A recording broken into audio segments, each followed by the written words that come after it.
Selamat datang di Beetle Channel, semoga kita bahagia. Jangan lupa subscribe, like, komen, dan share agar channel ini semakin berkembang. Terima kasih.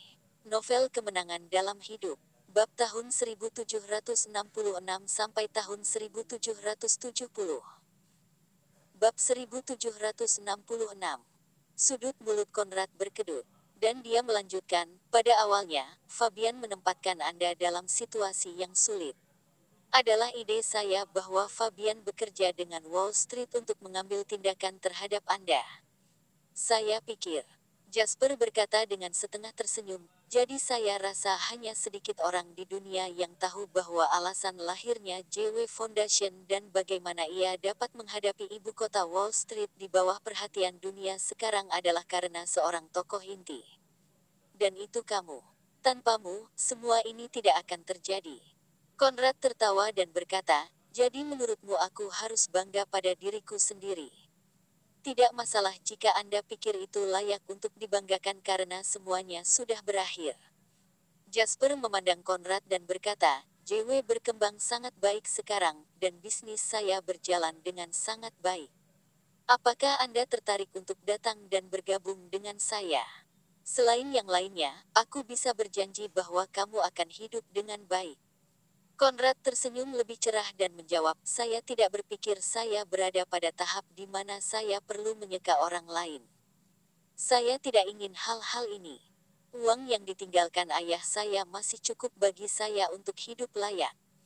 Konrad, apakah kamu bersedia menjalani sisa harimu dengan menghabiskan uang orang tuamu? Jasper memandang Konrad dan bertanya, jika kamu bersedia, maka aku tidak akan memaksamu. Anda dapat menjalani hari-hari Anda seperti pertapa tanpa tempat tinggal tetap. Itu juga cocok untukmu. Konrad menjawab dengan main-main, lalu bagaimana jika saya tidak berdamai dan tidak ingin bekerja di bawah Anda? Lalu ketika aku berurusan dengan Fabian, aku akan menghancurkanmu saat aku melakukannya. Ekspresi Jasper menjadi tenang ketika dia mengatakan ini. Aku tidak bercanda, aku lelah berkelahi dengan kalian untuk beberapa keluhan yang tidak dapat dijelaskan, jadi lebih baik jika saya mengurus kalian semua sekaligus sehingga saya bisa fokus pada hal lain. Jika kita melewati ini, JW mau tidak mau akan mengalihkan fokus ke pasar global dan persaingan global.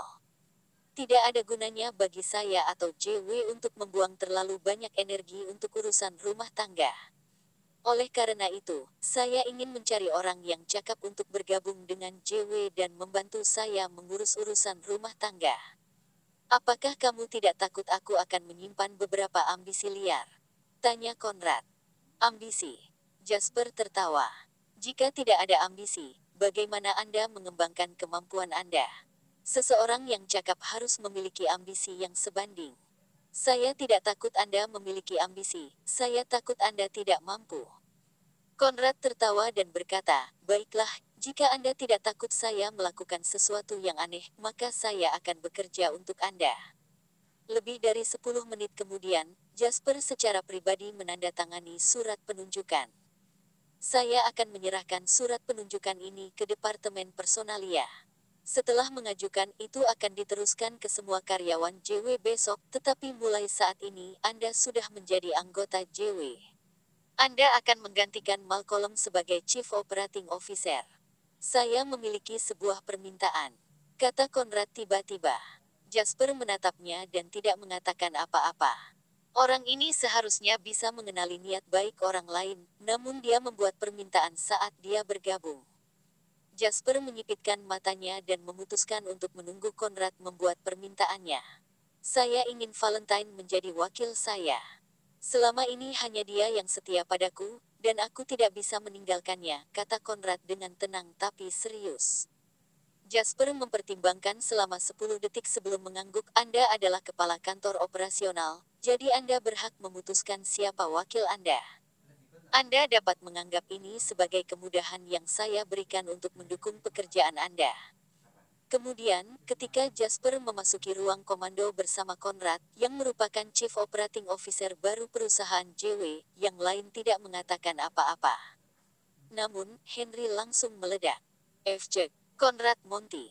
Kamu anak ABTJ. Bab 1767. Jasper, kamu tidak gila kan? Ini bajingan hampir membunuhmu beberapa waktu. Henry menatap Conrad dengan agresif dan berkata kepada Jasper. Jasper menekan bahu Henry untuk memberi isyarat agar dia duduk untuk mundur. Dia berkata, pada awalnya, kami memiliki sudut pandang yang berbeda, dan setiap orang memiliki kepentingan yang saling bertentangan. Jadi, tidak ada salahnya menggunakan metode yang berbeda, tetapi sekarang kami memiliki sudut pandang dan minat yang sama, jadi tidak apa-apa bagi kami untuk berteman. Henry melirik Jasper dan berkata dengan marah, ini urusanmu, dan aku tidak ingin repot dengan itu, tapi jangan berpikir bahwa aku akan baik pada bajingan ini. Aku tidak membutuhkanmu. Conrad menjawab dengan tenang. Hai, Henry marah. Beraninya kau berbicara kembali padaku. Conrad mengabaikannya. Sebaliknya, dia melihat Musa dan berkata, Tuan Miller, aku percaya kamu baik-baik saja sejak terakhir kali kita bertemu. Moses tertawa dan menjawab, saya tidak menyangka akan melihat Anda di sini. Conrad tersenyum dan berkata, aku juga tidak menyangka. Bagus kamu ada di sini. Mari kita tunggu pembukaannya bersama-sama, kata Moses. Conrad menjawab dengan anggukan kepalanya, itu juga yang saya pikirkan. Tidak lama kemudian, Valentine, yang telah menunggu kabar Conrad dengan cemas bawah, muncul. Ketika dia membuka pintu pusat komando, dia bahkan tidak berani bernapas terlalu keras ketika semua orang besar di ruangan itu menatapnya. Dia dengan hati-hati berjalan di sepanjang dinding dan melangkah di belakang Conrad, yang hanya bisa berdiri di sudut. Bapak, Monty. Valentine hampir menangis. Bagaimana kita bisa sampai di sini? Sampai saat ini, Valentine masih sangat yakin bahwa Conrad sedang bercanda ketika dia mengatakan bahwa mereka akan bisa menunggu dan menonton perang abad ini bersama di pusat perdagangan kota Nauritus. Saya sekarang adalah COO perusahaan JW. Conrad berkata dengan lembut, dan Anda adalah wakil saya. Valentine tercengang. Dia memandang Conrad, lalu Jasper, dan akhirnya menghela napas lega. Dia berkata, itu baik juga. Waktu berlalu menit demi menit dan hujan deras di luar sepertinya tidak akan segera berhenti. Malam semakin gelap. Cahaya bumi memudar, dan kemudian kegelapan mendominasi setiap sudut kota. Halo dilemparkan dari lampu jalan di sisi jalan, dan di dalam setiap lingkaran cahaya, air hujan itu seperti padat seperti manik-manik jatuh dari langit. Ketika seseorang mengangkat kepala mereka, mereka akan melihat hujan deras turun dari malam gelap yang tak berujung dan jauh. Hujan turun ke tanah dan seluruh kota tenggelam dalam kabut tebal ini. Saat momen perhitungan secara bertahap tiba, ruang komando yang semarak dan dipenuhi dengan obrolan ceria perlahan menjadi sunyi. Tidak ada yang berminat untuk melanjutkan obrolan. Mereka secara tidak sadar mulai semakin sering mengintip hitungan mundur di layar elektronik pusat. 30 menit tersisa. Conrad menarik napas pelan dan mencuri pandang ke Jasper. Bab 1768. Jasper sedang mengutak-atik pena saat ini. Tidak ada yang tahu apa yang ada di pikirannya. Keduanya telah bertarung begitu lama, tetapi ini adalah pertama kalinya Conrad mengamati Jasper dari dekat ketika dia sedang berpikir. Dia benar-benar ingin tahu keadaan di mana orang ini datang dengan ide-ide dan alasan yang luar biasa. Terlepas dari suasana hati, aliran waktu tetap. 10 menit sebelum pembukaan, Jake memasuki ruang komando. Kedatangannya mengejutkan semua orang, dan di saat yang sama, mereka menjadi gugup. Semua orang tahu bahwa Jake ada di sini untuk mendaftarkan setiap tim melaporkan persiapan mereka. Segmen ini adalah tugas terakhir sebelum pertempuran dimulai. Setelah selesai, semua orang akan menunggu kedatangan saat terakhir. Bapak, lain dan sesama investor. Jake berdiri di lingkaran yang terdiri dari tembakan besar dan merasa sedikit bersemangat. Salah satu dari orang-orang ini adalah penerus keluarga kaya. Kekuatan yang mereka kuasai tidak dapat dibayangkan oleh orang biasa dan mereka bahkan dapat dengan mudah mempengaruhi seluruh industri dengan keputusan mereka. Sambil menghela napas panjang, Jake melanjutkan, persiapan tim sudah siap. Total dana yang diblokir JW Foundation adalah 89,2 miliar dolar AS dan jumlah total cadangan Somer dolar adalah 1,1 triliun dolar AS atau setara dengan 146 miliar dolar AS. Menurut perkiraan analis, dalam waktu setengah jam setelah pasar dibuka, pesanan perdagangan yang telah dikunci sebelum perintah penguncian berlaku akan dirilis. Bagian dari pesanan perdagangan ini akan menelan biaya lebih dari 15 miliar dolar AS. Nada bicara Jake tiba-tiba menjadi serius saat dia melanjutkan, dengan kata lain, saat pertempuran dimulai kita akan kehilangan 15 miliar dolar AS dan total skala modal akan menjadi berkurang dari 244,2 miliar dolar AS menjadi 229,2 miliar dolar AS. Kata-kata ini membuat suasana di ruang komando menjadi berat. Mereka akan kehilangan 15 miliar dolar AS bahkan sebelum pertempuran dimulai. Ini bukan kabar baik. Namun, semua orang tahu bahwa ini tidak bisa dihindari. Lagi pula ketika perintah penguncian dating berlaku, semua JW Foundation posisi sedang dilikuidasi dalam batch oleh Quantum Fund. Beberapa order transaksi sudah tercatat, namun karena efek lockdown tidak dilakukan settlement. Sebaliknya, begitu perintah penguncian dicabut, mereka akan segera diselesaikan. Pada saat ini, ponsel Jasper yang telah di atas meja bergetar. Jasper menghela nafas lega ketika dia melihat ini. Dia berkata, semuanya, jangan terlalu khawatir. Sekarang izinkan saya menunjukkan kabar baik kepada Anda. Dengan itu, Jasper memberi isyarat kepada asistennya untuk mengalihkan isi layar elektronik ke saluran berita. Ini adalah saluran berita resmi Amerika Serikat. Tuan rumah berambut pirang dan bermata biru yang cantik itu menyiarkan berita dengan serius. Lihat wajahnya. Ini adalah siaran darurat. Dalam diskusi RUU Majelis Nasional yang baru saja selesai, 6 RUU baru disahkan, termasuk Undang-Undang Amandemen Penalti Texas. Semua orang tampak tercengang dan mereka tidak mengerti mengapa Jasper tiba-tiba meminta mereka semua untuk menonton berita Amerika Serikat. Namun, semua orang sabar. Mereka tahu Jasper tidak akan melakukan sesuatu yang sia-sia. Benar saja, saat berita itu disiarkan, pembawa acara menjatuhkan bom besar. Selain itu, setelah mempertimbangkan dengan cermat, Kongres telah memutuskan untuk membuka pembatasan modal luar negeri.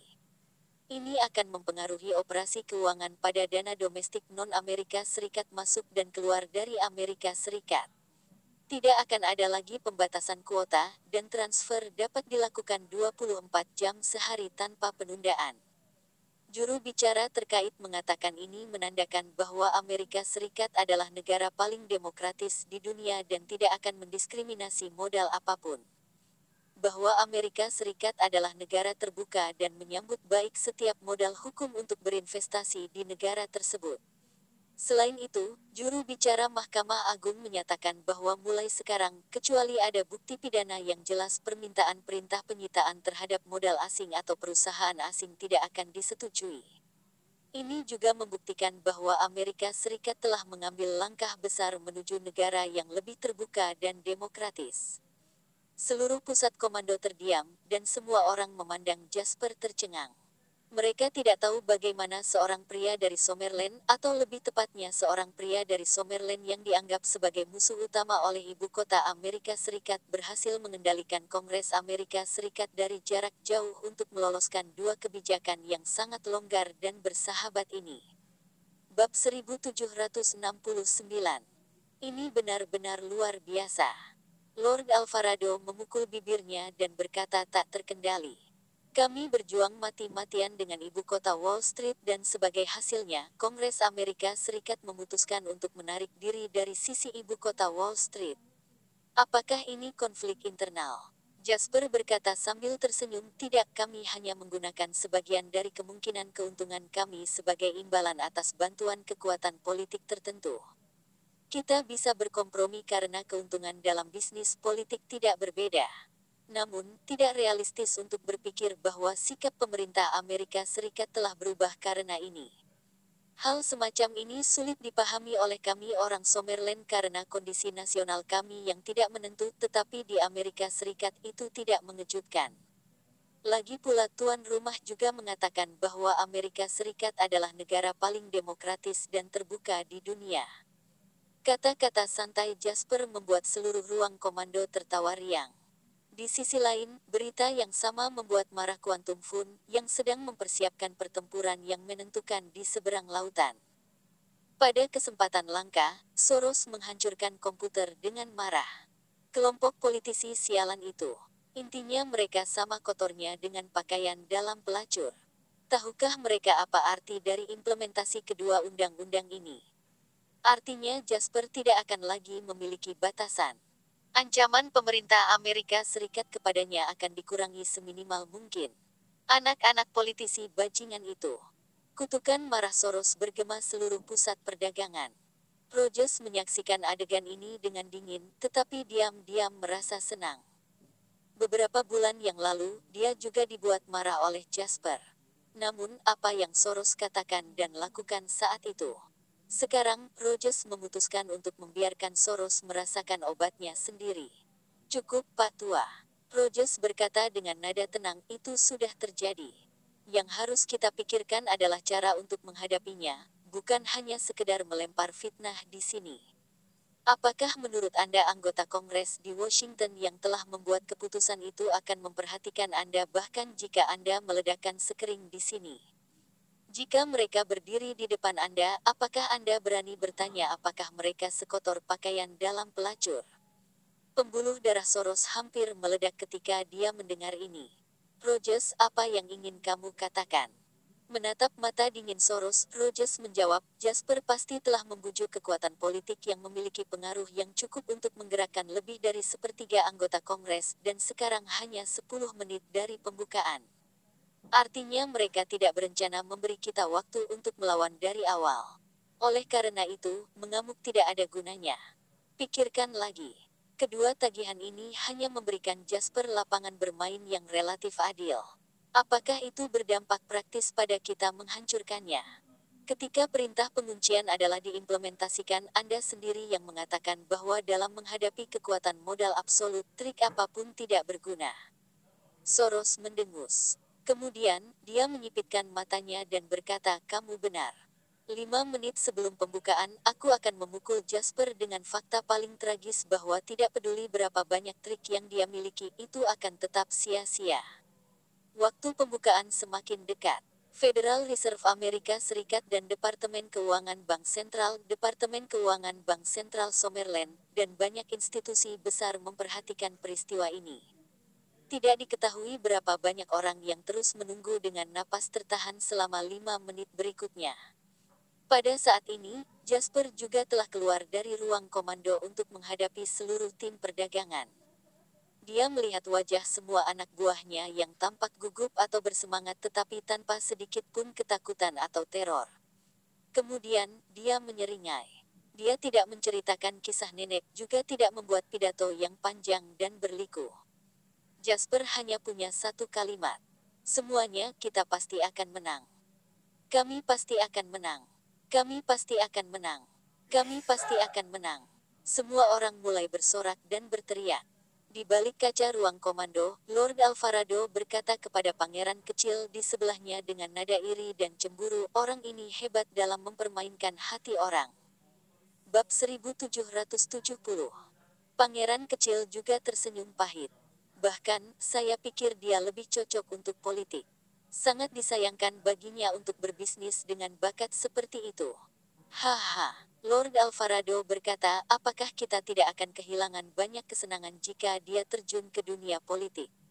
Kau benar, kata pangeran kecil dengan geli. Setelah Jasper selesai berbicara, dia berbalik dan kembali ke ruang komando. Sementara itu, sorakan di belakangnya segera mereda. Semua orang tegang dan duduk kembali di meja mereka. Mereka menatap berbagai perangkat lunak yang telah dibuka di komputer mereka sambil menunggu beberapa menit terakhir berlalu. Ketika Jasper datang ke pintu ruang komando, hitungan mundur di layar elektronik besar melompat ke saat dia mendorong pintu terbuka. Ini dia. Seseorang berkata dengan nada yang menekan kegembiraan dan emosi mereka. Itu seperti sebuah sinyal. Mata semua orang berbinar saat mereka menatap lurus ke layar elektronik. layar elektronik membeku kurang dari 1 detik dan kemudian pasar saham Amerika Serikat segera muncul. Dalam sekejap, seolah-olah seseorang telah menekan tombol putar pada video yang dijeda saat aliran data yang besar mulai disegarkan. Angka-angka yang mewakili kekayaan mulai berkedip-kedip di layar. Setiap kali bertambah atau berkurang itu berarti sejumlah besar dana menyelesaikan transaksi mereka. 1 menit setelah pembukaan pasar, semua pesanan dari sebelum perintah penguncian berlaku telah diselesaikan. Transaksi sekarang telah selesai. Kami kehilangan 15 miliar. Suara Jake bisa didengar. Tidak ada perbedaan sedikit pun dari prediksi sebelumnya. Meskipun mereka siap untuk ini, semua orang tidak bisa tidak mengangkat alis mereka ketika mereka melihat penguapan kekayaan yang melampaui 100 miliar setelah diubah menjadi somer dollars. Moses, yang mengalami pertempuran semacam ini untuk pertama kalinya, merendahkan suaranya dan berkata, rasanya itu bukan uang sungguhan. Jadi lebih dari 100 miliar hilang begitu saja. Simpson berkata, kebanyakan orang tidak mampu memainkan permainan semacam ini. Quantum Fund sudah mengambil tindakan, dan mereka mengunci posisi kami untuk terus melikuidasi mereka. Suara Jake yang agak tergesa-gesa terdengar. Jasper sama sekali tidak peduli tentang ini. Dia menoleh ke Henry dan menatapnya. Henry mengangguk dan berjalan keluar dari ruang komando. Pada saat yang sama, Jasper memberi perintah kepada Jake. Tutup posisi dan bebaskan dana 50 miliar dolar AS. Setelah perintah itu dikeluarkan, seluruh tim langsung mulai menjalankannya. Tidak ada yang akan mempertanyakan keputusan Jasper karena, pada saat ini, Jasper adalah raja. Dana 50 miliar telah dikosongkan. Total kumpulan modal kami masih dilikuidasi dan kerugian masih meningkat, lapor Jake dengan nada dingin. Tunjukkan grafik transaksi pasar pinjaman subprime. Setelah Jasper mengatakan itu, layar berkedip dan pasar yang jauh lebih tenang muncul. Sebagian besar orang sangat asing dengan pasar ini. Mereka belum pernah melihatnya sebelumnya, dan kompleksitas datanya jauh lebih tinggi daripada pasar sekuritas biasa. Ini karena memiliki 6 arah secara total. Pasar saham memiliki 2 arah dan itu naik atau turun. Pasar berjangka memiliki 4 arah. Selain naik turun, ada juga long selling saat bullish dan short selling saat bearish. Namun, pasar pinjaman subprime pada dasarnya adalah pasar di mana dana digunakan sebagai komoditas perdagangan. Ada 6 arah di sini, yaitu bullish short dan bearish short. Sangat rumit untuk dijelaskan, tetapi satu hal yang perlu diketahui adalah bahwa institusi besar dan spekulan internasional yang benar-benar memahami penggunaan leverage di bidang keuangan, seperti perusahaan modal Ventura seperti bank investasi Lehman dan Colossal, berkecimpung dalam hal ini. Jenis pasar 50 miliar dolar AS, tunjukkan tanganmu. Produk pinjaman hipotek subprime pendek. Begitu Jasper mengatakan itu melambangkan tsunami finansial yang tidak diperkirakan siapapun akan meletus dari titik terlemah di seluruh Amerika Serikat. Sistem ekonomi. Bersambung, terima kasih telah menyaksikan dan mendukung channel ini.